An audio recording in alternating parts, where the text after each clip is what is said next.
Македонската дипломатија се надева на најдоброто, но и се подготвува за најлошото сценарио во Украина. Можноста за ескалација на состојбата во оваа земја е се поприсутна со оценките на врвот на МНР. За ситуацијата која може секој момент да кулминира со отворен руско-украински конфликт, надлежните домашни институции и служби веќе се координирале. Повторен е повикот да македонските државјани да ја напуштат Украина додека можат. Пуштивме уште еден апел за нашите граѓани кои што се таму да ја користат можноста која што може да биде и последна.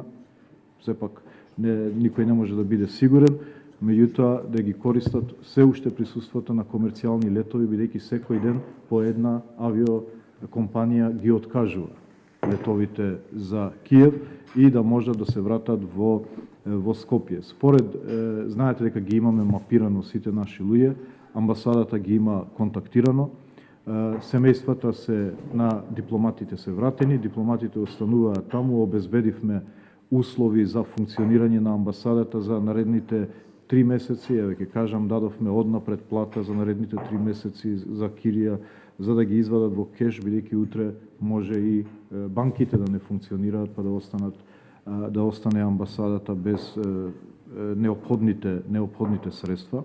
Покрај македонските државјани кои се уште се во Украина, ситуацијата за официјално Скопје дополнително ја комплицира присуството и на 30 наблюдувачи кои се дел од мисијата на ОПСЕ.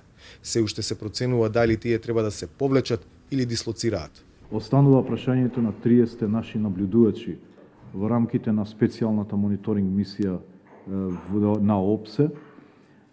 Некои земји ги имаат повлечено, значи тоа се Соединените американски држави, тоа се Канада, Велика Британија, Данска и Холандија ги имаат дислоцирано на побезбедна локација, останатиот дел од земји членки учеснички на ОПСЕ ги немаат повлечено. Нашата позиција е малку поспецифична, затоа што ние сме дел од тројката.